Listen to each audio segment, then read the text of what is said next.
Well, it's time for our latest Six Fix. A Temple man hired a company to level his home back in August. Now, as of today, they've taken his deposit, but none of the work that they agreed to has been done. And when he's tried contacting the company, his calls and messages go unanswered. 6 News anchor Adriana Alexander is here to break down what happened. Adriana?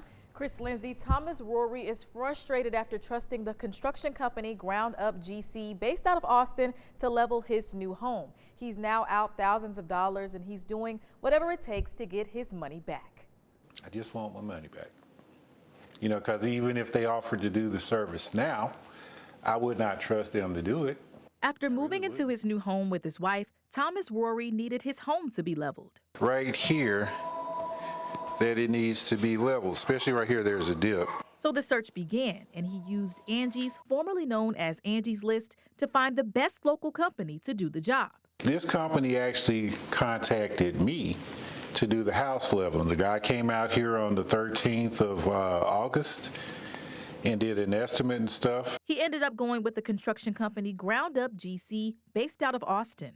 This is the Ground Up contract that we signed. In the contract, he was required to pay the company $1,825 for the first deposit. The project was supposed to begin Thursday, August 22nd, but that day came and went.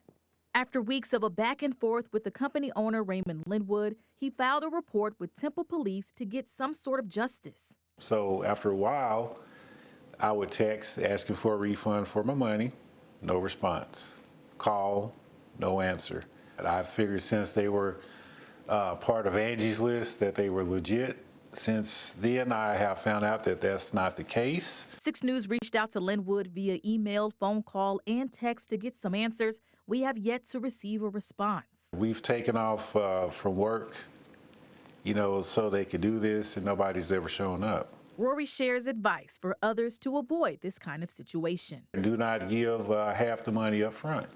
You know, wait until the work is completed to their satisfaction, then pay for the service. Yeah, that advice is correct. Now, we were able to get in touch with Angie's about this situation. They told us they immediately investigated the incident and have blocked Ground Up GC from interacting with any homeowners on the platform. They added that they're in touch with Thomas Rory to help resolve this matter as quick and smooth as possible. We will stay on top of this story as we learn more.